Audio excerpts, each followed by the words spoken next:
Texas, every Tuesday at 5 p.m. Central Time, Radio Newman PC brings in immigration updates. Along with me is my business partner, Emily Newman. Emily, we expected Biden to change the things immediately and transform the entire immigration to be more user-friendly, to be the ones that decisions are made faster.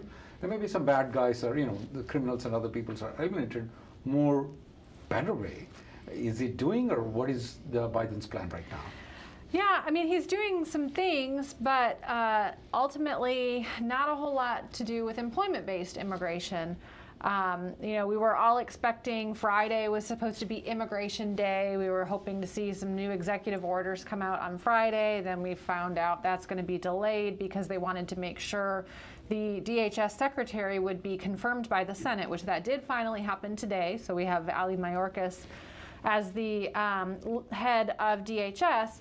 But not a whole lot of executive orders after that. We just had an update on the whitehouse.gov website, basically kind of laying out the administration's priorities or what their thoughts are, but no actual executive orders, and nothing to do with employment-based immigration, nothing to do with the H1B and L1 travel ban that is still in place through March 31st.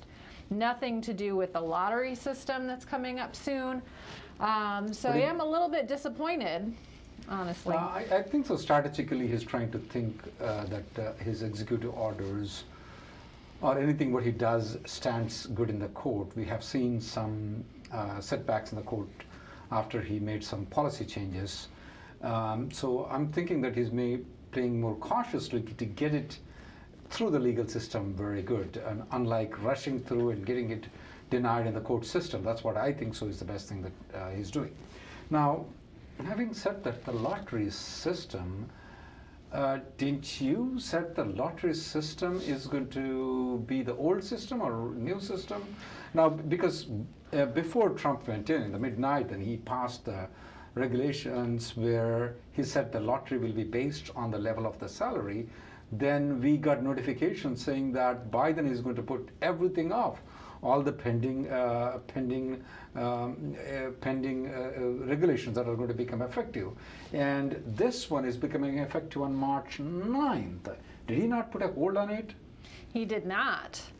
And so as of this moment, that is the law of the land, that the lottery is going to be conducted based on wage level. Now, we were kind of hoping that we would see a regulation to delay the implementation of that by 60 days.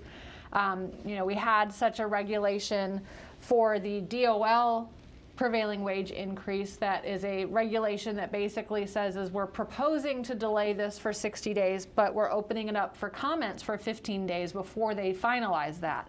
Kind of thought we would see the same thing for the lottery, but there's been nothing. And now we see that USCIS is making plans to move forward with this wage-based lottery. They've updated the H-1B registration tool, the electronic portal that we log into to do those registrations. They've actually submitted a new version of that tool to the OMB, the Office of Management Budget, for review, and it includes the new wage levels. So the new version of the form requires you to select the wage level for your occupation code, and they're also in the process of updating the I-129 form, which is what you file after you get selected, to add the SOC code and the wage level questions on there as well, so that they can make sure it's matched. So as of this moment, they're moving forward with this wage-based lottery. Wait a minute, Emily. The lottery system application starts on March 1st. The regulations are becoming effective on March 9th. So what do you say? Well, we don't know when the window opens for registration. Isn't it March 1st? No. Last time it was March 1st to March 20th. Last time it was, but all they have to do is give us a 2-week window, and they have to announce it 30 days in advance. So we're looking at February 15th, which is 2 weeks from now. We should be getting an announcement of when the window is and when it's opening. It's possible that they may push that window later into March so that this regulation can be fully effective. So at this point of time, if I were to apply for the H1B in the lottery, are you telling me that my lottery will be based on the wage level, or it's going to be just random like the way it was last year? As of this moment, it's based on the wage level. That could change in a week.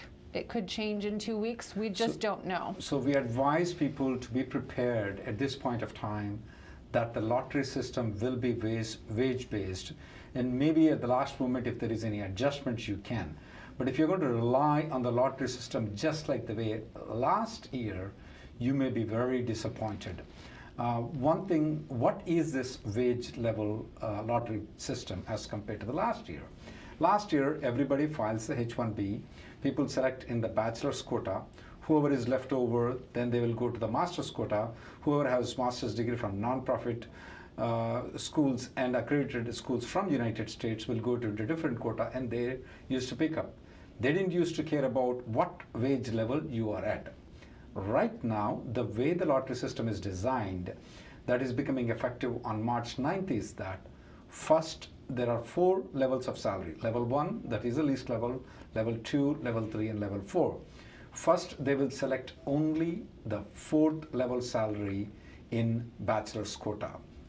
Then they will go to the second, if 65,000 are not 65,000 applications are not there in the wage level 4, they will go to wage level 3, and they will select the things in the wage level 3 in the lottery system. If it's not there in the, if the 65,000 combinedly from wage level 4 and wage level 3 is not there, then they may go to wage level 2. Based on the demand, based on the structure that we have seen, based on how things are going to work, I don't think so wage level 1 under the current regulations have any chance, none whatsoever at all, according to our expectation. If the regulations stand as it is, if this government implements the regulations that have been passed in the midnight before the Trump administration went. So if you are in wage level 4, you definitely have a very high probability of getting selected in the lottery. If you are at wage level 1, I don't think so you have any probability of getting in the lottery. If you are in wage level 3, we yet don't know whether it's going to go down to wage level 3 or not. Maybe there is a possibility. Wage level 2, very less probability, even if they fall into it. Let's say, for example, if wage level 1 has 50,000 applicants, all 50,000 will be selected. Then they go to wage level 2. So practically when it comes to wage level 2, if it ever falls into that though, you have a very less probability of getting selected in wage level 2. Is my statements correct, Emily, or do you want to add or correct anything about it? Yeah, I agree with you. USCIS actually did the calculations about looking at historical wage levels of H-1B petition filings in the CAP, and they basically said the same thing, that if we had had this system in place in prior years, everybody who had level 4 would have been selected, most everybody for level 3 would have been selected, and then level 2 and level 1 would be left out cold. And I think, and that was based on the historical data when no one cared about the wage level for the most part. Now, if we are concerned about wage level, I'm sure many people will try to bump up the wage level higher to increase their chances of their employee getting selected in the lottery. So we may have more level 3 wages than we ever have in the past, which means maybe even level 3 might have difficulty getting selected. For sure, wage level 1 is out, wage level 2 is almost to nil, wage level 3 has a chance of selection, wage level 1 mostly selected. Is there a chance that wage level 4 also can be lottery? Yeah, there is a chance for it. If wage level 4 has a lottery, that means that there is no wage level 3 at all. So that is what it is. So please be mindful about these things. When you're filing the H-1B, please be mindful about these things. Emily, we've been telling that, Biden administration has been telling that be done, and now doesn't look like he's been doing it. Can it not happen, all these things overnight, undo all the regulations, undo all the executive orders? You know, I think he does have the power to undo executive orders overnight, but he's kind of focusing on other things. And a lot of the things that Trump did based on employment immigration were regulatory. So he's going to have to actually go through the regulatory process. Just like if he were to actually delay this H-1B lottery regulation, he's going to have to publish a regulation saying we're delaying this regulation. That takes a lot more effort than simply signing an executive order. And the executive orders we're seeing, it's more based on the asylum system, the remain in Mexico, and parents and child separation. Yeah, all of those things, which are major humanitarian issues. So it somewhat makes sense that he's going to focus on those things first, since those have been, very visible in the media over the past few years. So it's definitely going to take time. I want to go to question and answers. A lot of people are asking about questions about some of the spouses. Adjustment of status has been denied while the main applicants have been accepted. Will the USCIS take it back? AILA has been putting a lot, AILA, American Immigration Lawyers Association, which me and Emily and almost all immigration lawyers are part of members, have put a lot of pressure on the USCIS to accept these applications. We would recommend that all the people whose spouses adjustment of status has been rejected refile the application and take a chance. If that doesn't work, then we may definitely have to consider the court litigation system to have your case accepted, unless the priority date becomes current. If the priority date becomes current, we don't have a problem, but if it doesn't, you may have refile it right now, and then if that doesn't work, you should try to go to the court litigation. Prasanjit wants to know, are we expecting receipt notices to start coming faster from USCIS because there's such a delay? We did get a little bit of an update from USCIS through the American Immigration Lawyers Association last week, and it was kind of shocking to me. Number one, they said that they're still working on issuing receipt notices for cases filed on October 28th and October 29th. It is now February 2nd, and they're still working on those cases. They also said there were 415,000 applications that they were processing. Now, last time I checked, the 2021 fiscal year green card availability is about 250,000, which was more than it's ever been before. Did you say 450 employment-based, Emily? Yes. Oh, wow. So, well, that's a good question, but I think that because it was all in October, it was a little bit unclear, but it seems like they got way more applications than there are green cards available for the entire fiscal year, all in 1 month, which could very well explain why the final action dates are not moving forward like we thought they would. We thought they would move forward to meet the filing date chart by the end of the fiscal year. But if they received double the applications of what they were expecting in 1 month, we may have a problem with that. Disha Rajan from Facebook has a question. She has received her EAD. Does she still need to wait for 6 months before she changes a job? I'm assuming that, Disha, you are the main applicant in this application. Yes, you have to wait for at least 180 days. There are a lot of other conditions about the I-140. You have to be aware of it. Radio New PC is going to release a video probably by end of this week for sure about changing of the job when the 485 application is pending. What are the precautions that need to be taken? One thing that we strongly recommend is that wait for the I-140 to be approved. Never change the job before the I-140 is approved. 180 days, you can, under certain conditions, you can change the job, but there are certain precautions that you need to take. You need to file a 485J supplement. The job has to be in a similar position. I mean, doesn't have to mirror the old job, doesn't have to be the same job, but it has to be in a similar profession. So all these things need to be covered. I do not want you to take any steps until you consult a lawyer. Another thing is, what we advise is that do not consult your existing 485 lawyer to change the job. One thing is that your 485 lawyer most probably is working with your employer. I mean, even if it comes to Radio New and PC also, I mean, that's the same thing. We work with employers, nothing wrong with it. So if you are contemplating of changing the job though, do not consult with your existing 485 lawyer, consult with outside lawyer. Never consult with your existing lawyer. That's an advice because He's under, he may be in a dilemma what to do. He may be in conflict in representing you, in allowing you to leave the company. So be careful on those things. But be on watch for us. By end of this week, we'll release a video just on that. It's a very hot topic. People are concerned about how to change the jobs, what are the things that they need to take care of. Be on the watch. It's going to be exclusive video only on that topic and nothing else. A couple of people, this is Ram and Mahadeva, both on Facebook, want to know what's going on with PERM processing times. Are they going to improve? There's not really any discussion of concern about PERM processing times that we're hearing. It just seems to be that's how it is.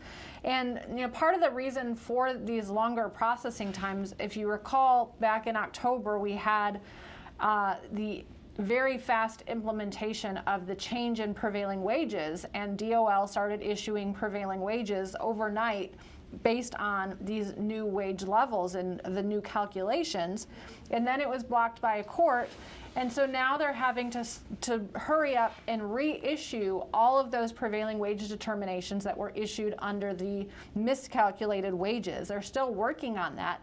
So they do kind of move their resources around. It's very likely that they moved resources away from PERM processing and have them work on these prevailing wage determinations, which is why prevailing wage determinations are taking longer, which is why PERM processing is taking longer.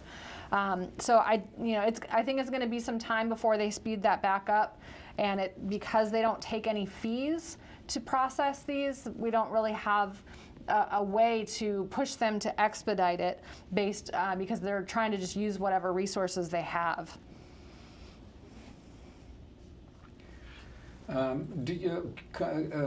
Question from Sunil Kumar, do you need a birth certificate for VC? If I don't have the birth certificate, what are the documents that can be used? I have written a very good article on it, particularly for the people who are Indian nationals. Sunil, I'm also a lawyer from India, just in case. I'm a licensed lawyer from India too. So there are documents. If you don't have a birth certificate, what are the things? For example, if you can get a non-availability birth certificate, that is very good. Particularly the states of Telangana and Andhra does issue non-availability certificates. We had a hard time getting non-availability certificates from Tamil Nadu government. But there are a lot of other governments that can issue the non-availability certificate. That means that they make a statement that there is no birth certificate on your name. If you can get that, that's very good. And then there are also alternative documents. For example, you can get two affidavits from two different individuals is a must. I've even provided the draft of the affidavits that needs to be that you can get it. These drafts, these affidavits can be given by family friends here in the United States or back home from your India. Those drafts have been provided to you on rnlawgroup.com. Type in birth affidavit, you can look into that. And there are other documents that I want you to keep collecting the documents.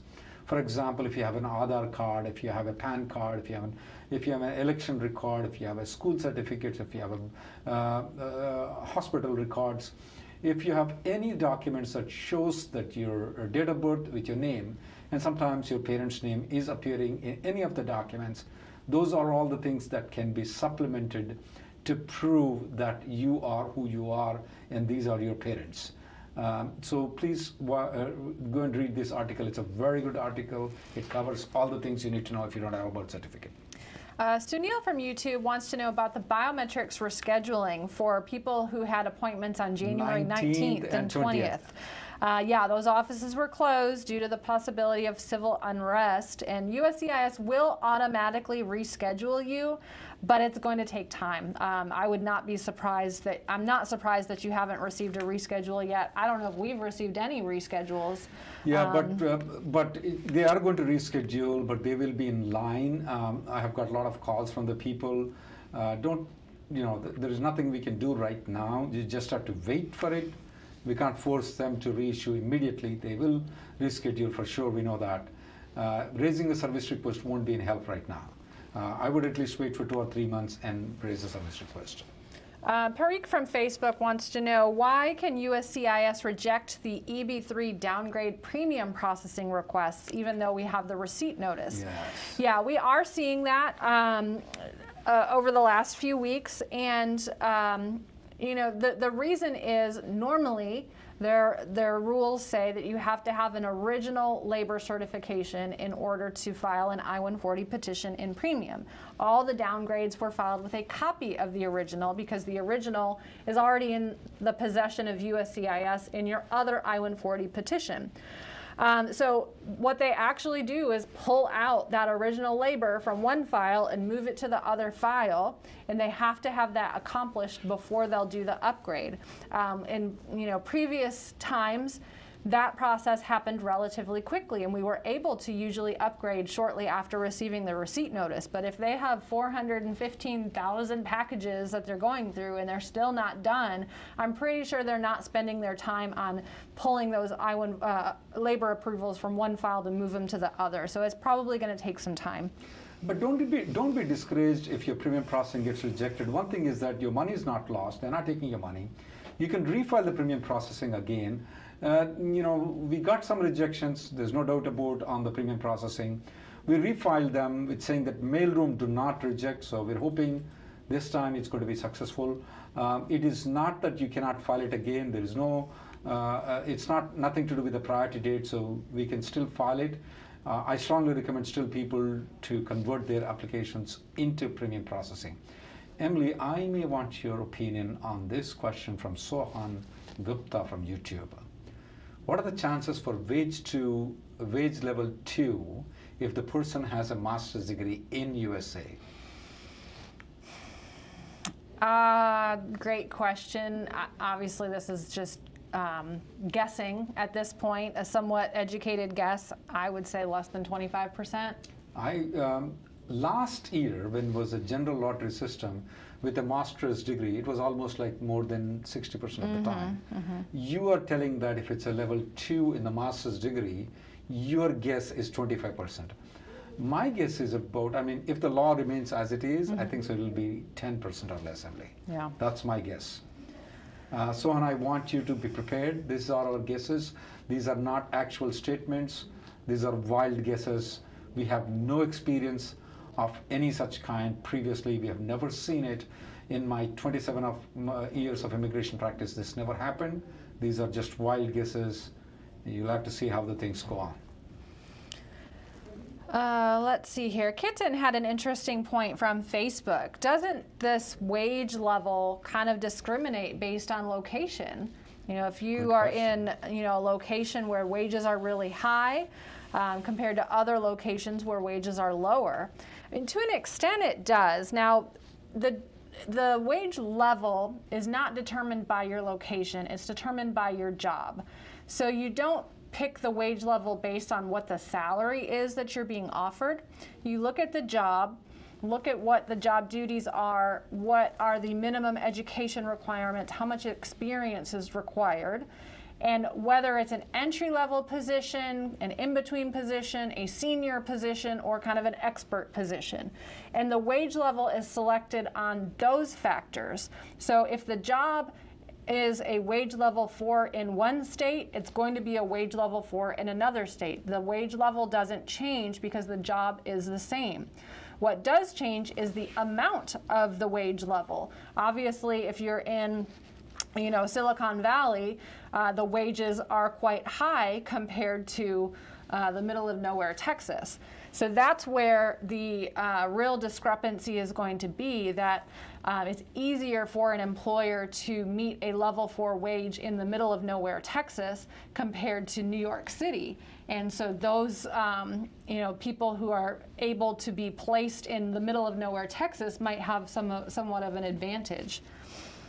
Wait a minute, Emily. I am confused here right now. I see a lot of people asking the question, so I'm just wanting some clarifications from you. Didn't Biden administration cancel the increase of the prevailing wages? Then if so, why are you speaking about the wage levels? What's the difference between that and this? Yeah, good question.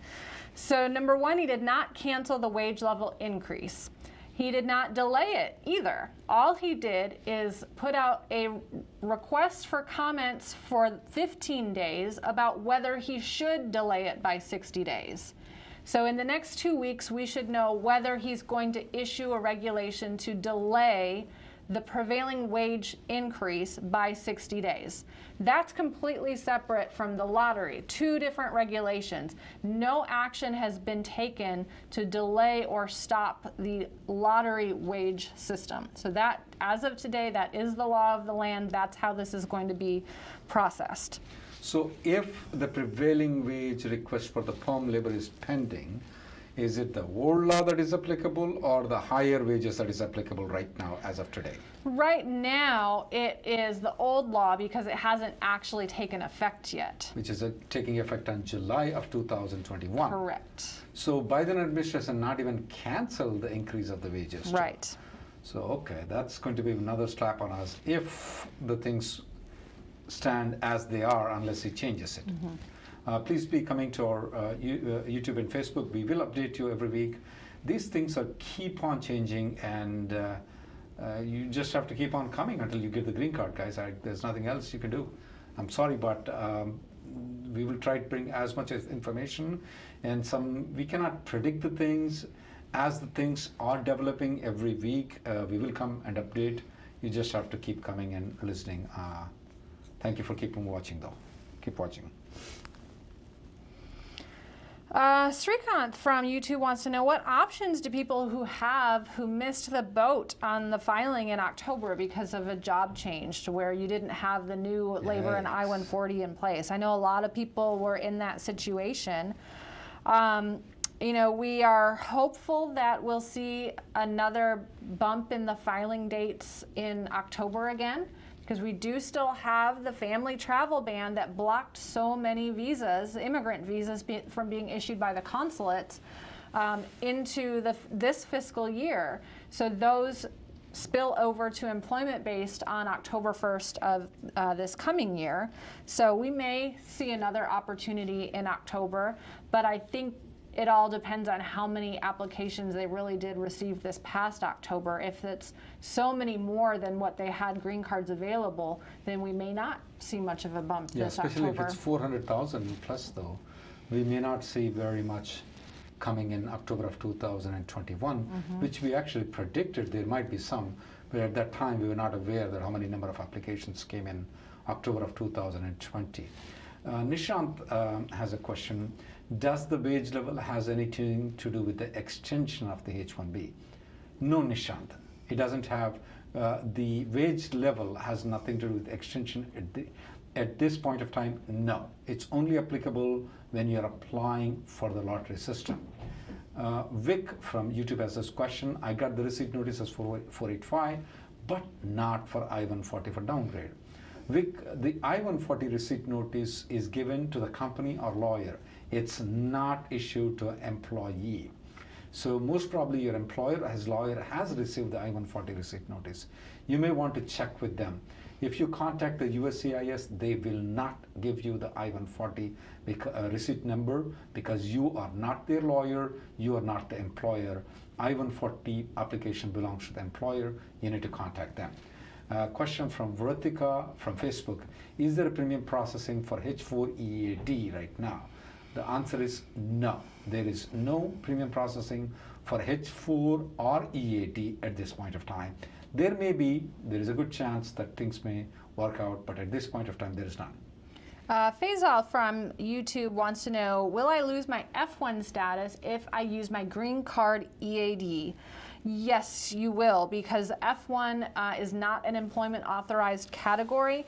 So if you use that EAD, you will no longer be considered maintaining your F1 status. You can continue to attend your classes, but you won't be an F1 student. Prashanjit from Facebook has this question. Can I do the premium processing without receipt notice? No, I mean, it's not practically possible to do a premium processing without receipt notice.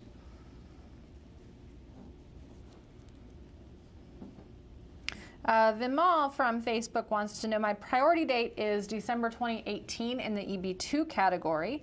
Can I file a labor certification for EB3 simultaneously?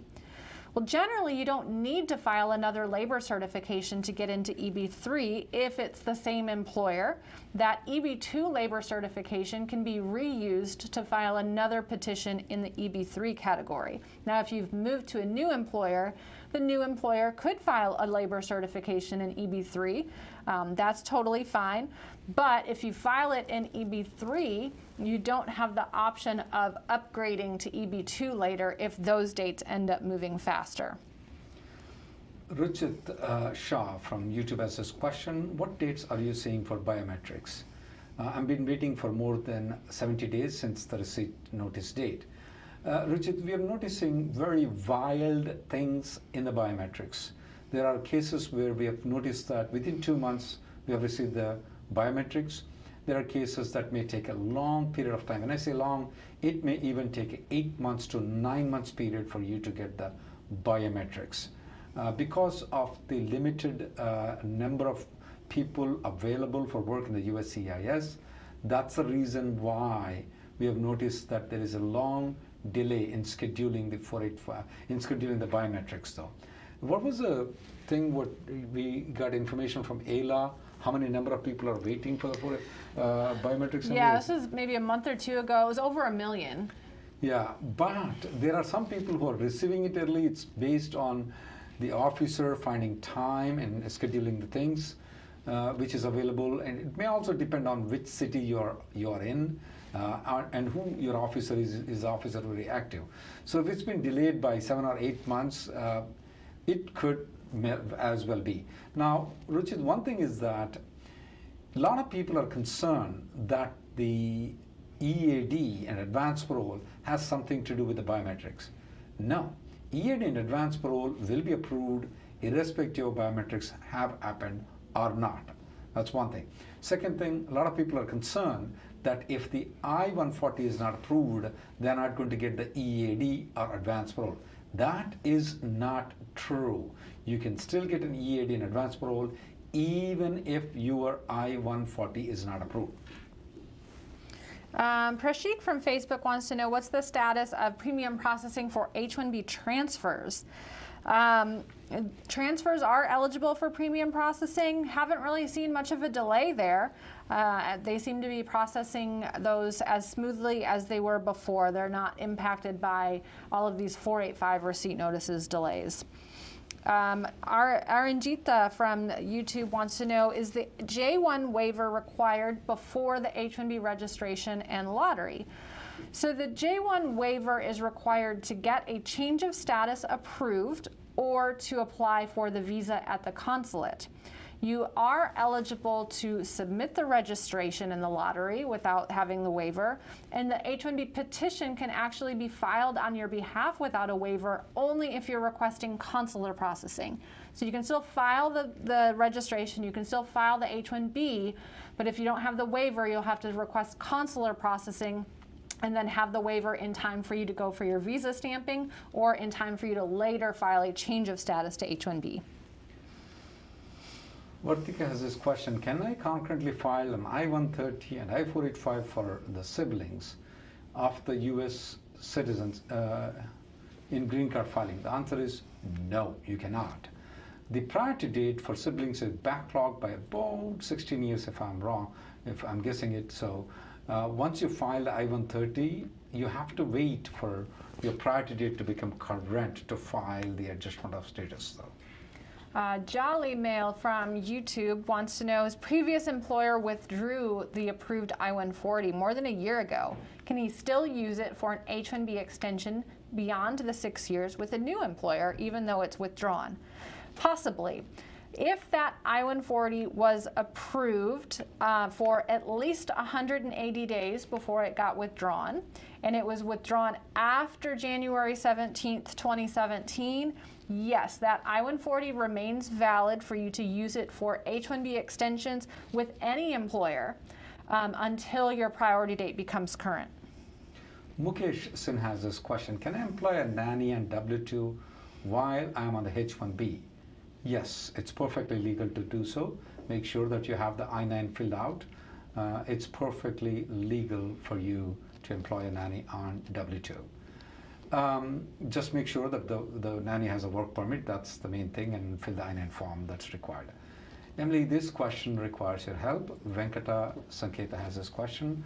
What are the chances for Biden administration removing the wage-based system selection in the fiscal year 2022 lottery system?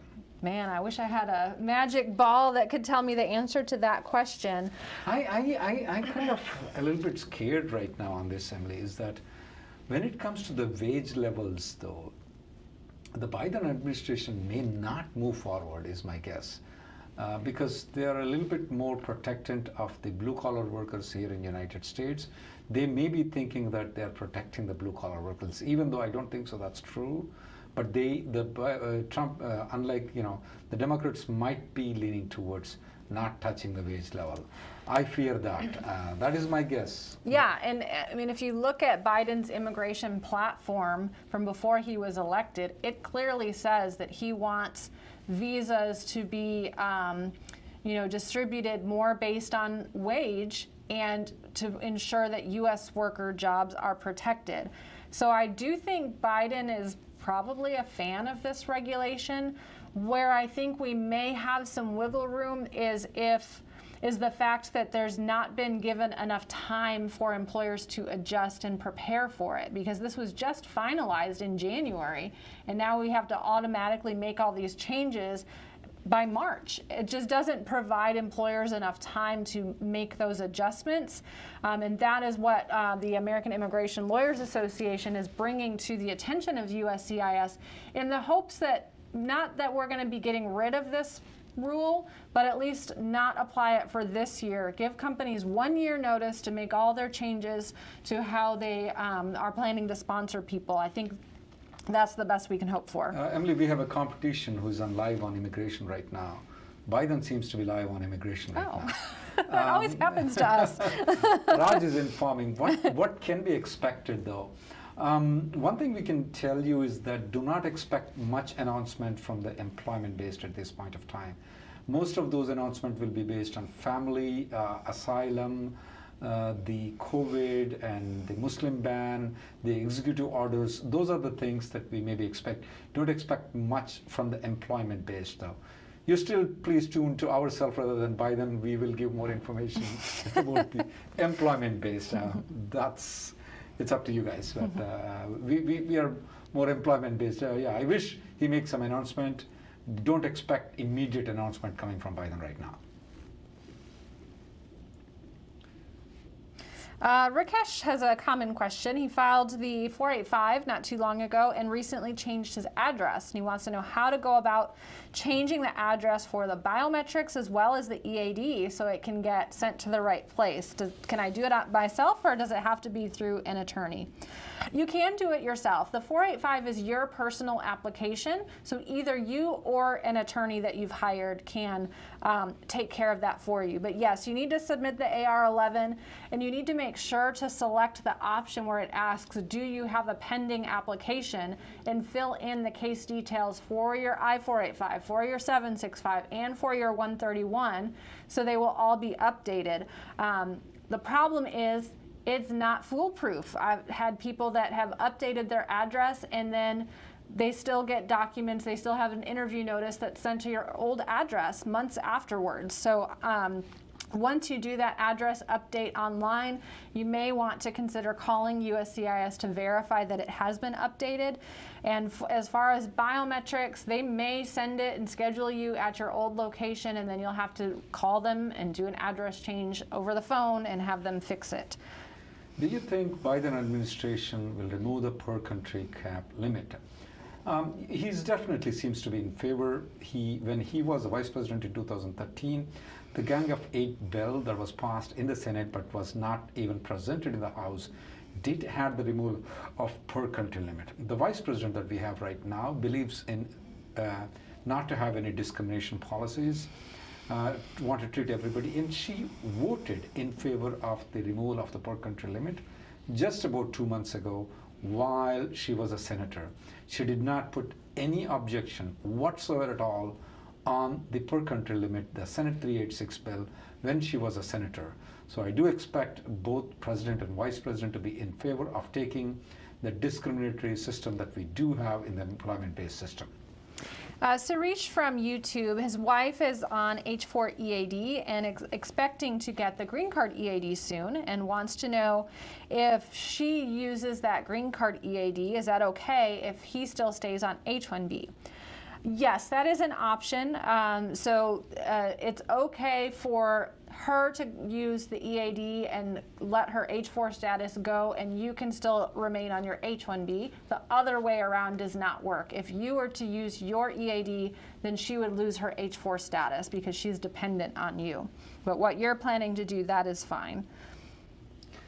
What are the chances that the court can overrule the Trump administration wage level? We do think there may be some, there are some court cases that have been filed. There is a chance the court may rule in the month of February. That may limit the ability, that may excuse Biden not doing anything at all. There is a chance for it, but we need to see whether it's going to come before this quota or after this quota. That's one thing that we need to see. There are court litigation that is pending, and there are chances that it may be overturned too.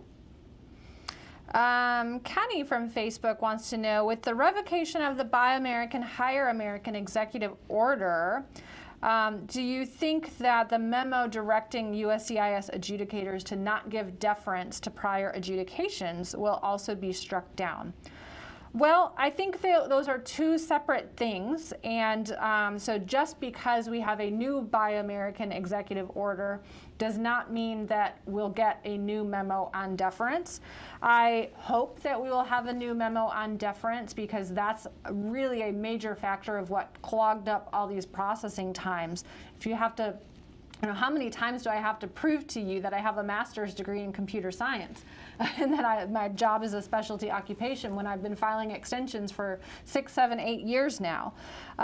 So I'm hopeful that that will be done, but I would not expect it anytime in the near future. I'd say at least 6 months to a year before we start getting into the nitty-gritty of those kind of policy memos. Sunil has 2 applications, H4 plus EAD plus I-765 and 485. Can I have only 1 biometric appointment? I wish the immigration is as smart as you are, Sunil. We have noticed that they have taken sometimes the other biometrics taken. They could take it, but not all officers are efficient in detecting the system and taking the biometrics. I would say the chances are less than 5% that they will take 1 biometrics and use it for both the things.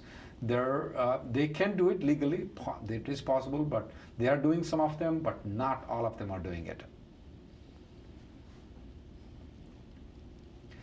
Maha from YouTube wants to know, can we continue to be on H1, or are we going to be married to the green card if we change jobs using AC-21? Good question.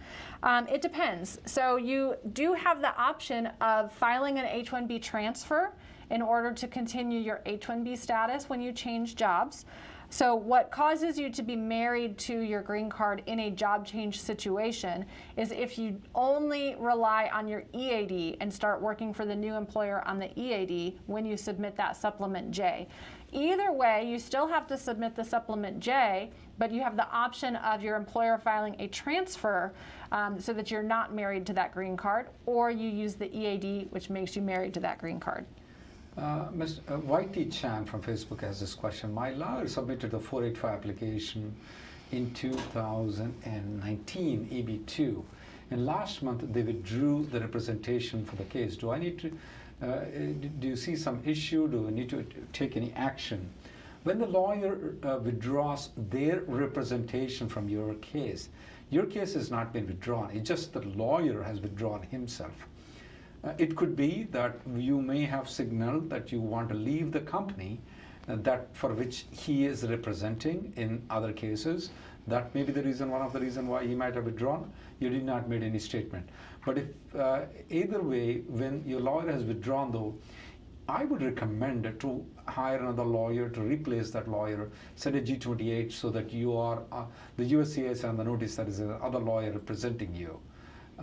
Just because the lawyer withdrew his representation, he did not withdrew the application. Technically, it should not affect your application. Alka from YouTube has a son who's aging out a year from now and has filed the I-485 in October of 2020. What's our advice for how many months in advance we should change status for to F1? Honestly, now's the time to do it because the processing time for the F1 is currently over 1 year. So you're going to want to file that as soon as possible, and you may need to also file a B2 bridge if the F1 change of status is not approved by the time your son actually ages out a year from now. Priya Janaguha is working as an assistant teacher on L1B. Can she apply for H1B? What are the possibilities of it? One, there is definitely an issue in filing a H1B. The position must require a specific degree as a minimum requirement for the H1B, especially if it's an assistant teacher though. It will be uphill battle in filing an H1B.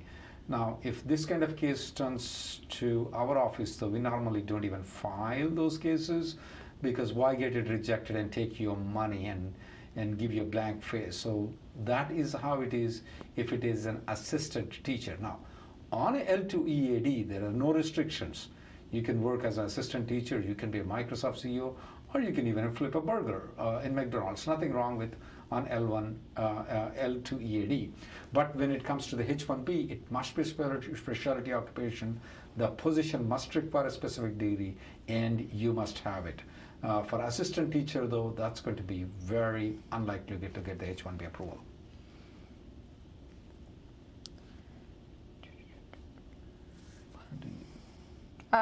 Jay from Facebook wants to know, will the new prevailing wage rule also apply to new PERM applications? Yes, it will, but not right now. There's kind of a phased-in approach to that, so it would be the earliest they start implementing the new prevailing wage calculations is July, but it could be delayed by 60 days, depending on the outcome of the recent 15-day comment window regarding that. But yes, it impacts PERM and H1B. Sheldon has this question: how long it will take for us to know when the H1B rule, lottery rules will be? And yeah, that's going to be tough. At this point of time, whether it's going to be a level-wise quota or not, we don't know yet. It may take a little bit time for us to get to know. At this point of time, we want you to prepare for the level of the salary to get into the lottery system. Any predictions on the petitions in this lottery? The market seems to be very good for the IT industry, even though we see that the economy in some industries have been taken a beating. For example, the travel industry, Disney, and certain other things. But IT industry particularly seems to be doing very good. According to a lot of predictions, though, it seems that IT has moved 5 years ahead of what it was supposed to, and maybe they're saying it thanks to COVID, I guess. That's the reason why it looks to be that thanks to COVID that the IT industry has moved forward. So we're expecting a lottery probably the same level of last year, or maybe even higher. Yeah, I'll say that I mentioned earlier that USCIS is actually moving forward with updating the electronic registration tool to add questions about the prevailing wage level in it. And in that process where they have to go through the Office of Management Budget, they have to put forth a statement of why they're making the changes that they're making. So they explain that it's due to this regulation that changed the lottery process, but they also have to provide the estimated cost of this process.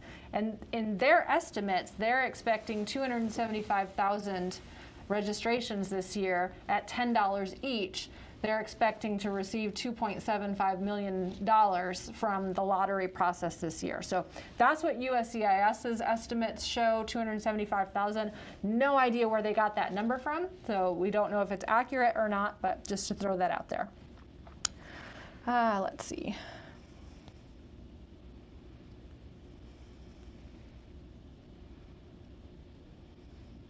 A lot of people are, who are on the day one CPTs, though, we want you to consult a lawyer before you file your H-1B applications. There are a lot of issues with the day one CPTs.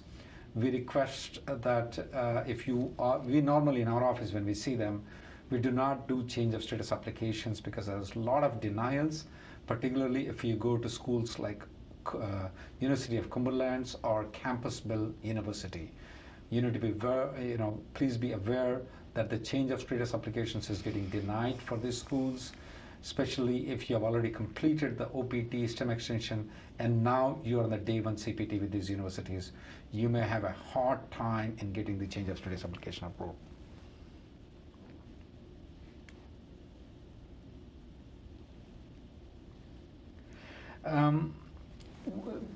Question from Edward. MONVI program, will it become active? Please reply. MONVI program was a program that is initiated where it used to allow the people on a non-immigrant visa status people to directly get citizenship. No, I'm not faking it, this is real, guys. If you enroll in the military, though, they were giving citizenship directly.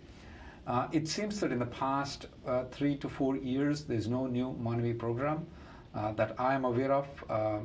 So I haven't seen any of those things coming up right now. Trump administration practically closed the doors for the MONVI program.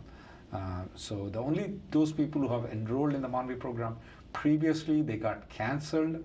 They went to the court and they got, the court system has allowed them to become US citizens, even though the Trump administration has banned. Those are the only people. I haven't seen any new MONVI program that allows the people who are non-immigrant visas to join in the military and get the citizenship directly. I haven't seen anything in the past 3-4 years. My Music Love from YouTube wants to know, his employer filed an H-1B amendment due to a reduction in hours as the business was impacted during COVID. And that amendment was approved. He wants to know, is this going to impact the 485 or visa stamping in the future? No, the employer did the correct thing. If they need to reduce the hours for business reasons, they can do that as long as they have filed that amendment and you got your amendment approved. So you've been maintaining your H-1 status, so no impact on the 485 or visa stamping. Question from Chitambram from YouTube is that, can I develop my own application and I don't want to monetize it, but I want to publish it while I'm on the H-1B?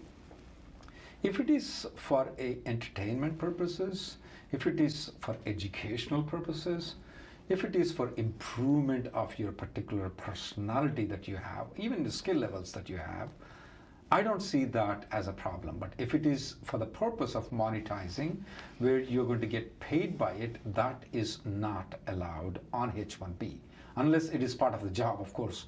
If it is a part of the job, that's fine. But if it's something that you're doing on the side, if it's a voluntary, for no monetary purpose, for entertainment or enhancement of your personal skill, I don't see that as anything wrong.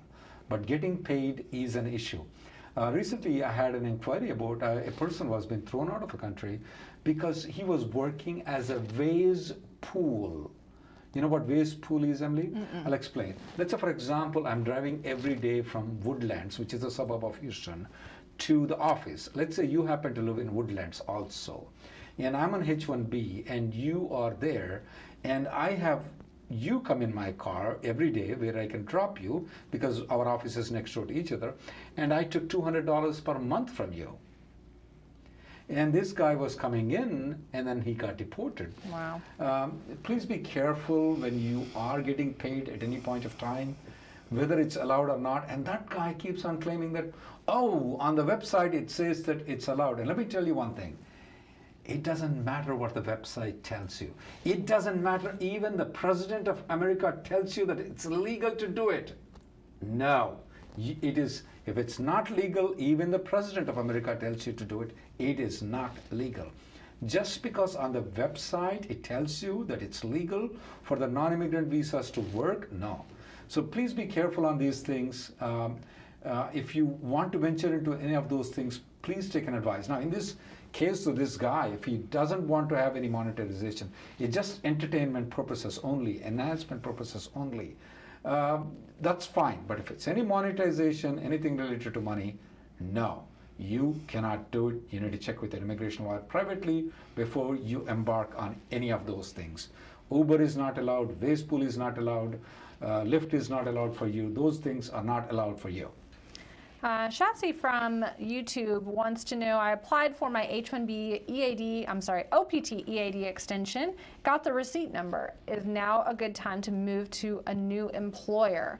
So assuming that you filed your OPT extension on time before your original OPT expired, yes, you are authorized to work based on that receipt notice for up to 180 days, and you can show your new employer your expired OPT card plus your pending STEM extension in order to join that company. You do need to update your 983 to your school, and you may need to provide the new employer's E-Verify number to USCIS as part of that I-765 application. Sriram has this question that Biden administration has introduced any bill in the Congress to take the per country quota limit. The Biden administration has made it very clear that he's going to introduce the bill. Senator Menendez is working on the bill. This guy is a senator from New Jersey. If you guys want to contact him, please drop him an email. Senator Menendez from New Jersey. This is going to be, if we don't know if the bill is going to be a comprehensive or piecemeal, you can refer it back to last week, so we are just a little bit more on that. Senator Menendez definitely wants a comprehensive bill, which we most probably must include. We are anticipating it should include taking of the per country quota limit, though. They are working on it. You know, some of these bills can be 1,000 pages. When somebody embarks on this taking up the bill, there'll be a lot of interest people. Interest people means me, you, it could be other senator, congressmen, all the people might be contacting Senator Menendez's office to make sure that their provisions are kept in there. So if you want to contact Senator Menendez's office, yes, please write a letter to Senator Menendez's office that please try to include this one. You can even write a letter to your local congressman, which is going to be more effective, our local senator, to make sure that the immigration bill has no discrimination policy based on the national origin. We don't say that the per country limit favors, taking the per country limits favors Indians. No, it does not favor Indians. It is making everybody equal. That's all we want. We don't want Indians to be given higher preference or lower preference. We just want everybody to be given same preference. So please address it with your congressman, also if possible to Senator Menendez. Abdallah from YouTube wants to know, if you're in the U.S. with a valid I-797 approval notice but an expired visa stamp and you need to travel outside the U.S., can you get the stamp for renewal? Well, it depends. You have the problem of lack of appointment availability, but perhaps you're eligible for the Dropbox option. But just be very careful of that, because even people who are eligible for Dropbox may ultimately be called in for an interview and end up with a 221G. I had a consultation on that just last week, and now the person is stuck because they're taking forever to process 221Gs. So, you know, technically, yes, you can travel and get a visa stamp, but practically, it may be very difficult. There may not be appointment availability, and even if you're eligible for Dropbox, you may end up being delayed and get stuck. Last question that came up, Emily, before 6 o'clock is, a question came out from here is that a lot of people do Amway on H1B. Isn't it not legal? No. Amway is not legal. If you are on H1B, it is not legal to do Amway. There are a lot of people who are asking the question, can I be a financial consultant on H1B? If your H1B says you are a software developer, you can't be a financial consultant. Can you do on the side job as a financial consultant? No, you cannot. Can you be can you be an organizer in the some language organization? Yes, you can be, because you do not expect any payment. I mean, when you go to the temple, when you go to church, when you do some voluntary service, you do not expect any payment there. Nobody's going to pay you anyway there. If you are going to be a tree planting society and then you're going to go on the weekend, plant the trees, that is perfectly okay. As a financial consultant where you're deriving a commission because you're selling any financial products, it is not allowed on H-1B unless your H-1B says you're a financial consultant. No Amway is not legal for the H-1Bs to do it. Unless you have a H-1B that says the employer is Amway, then it is perfectly okay for you. But if it says employer is ABC Inc., and you cannot work as an Amway agent and get paid.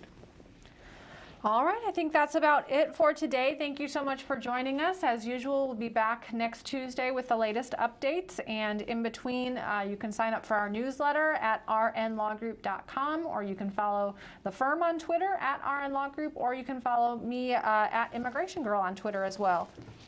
Thank you very much.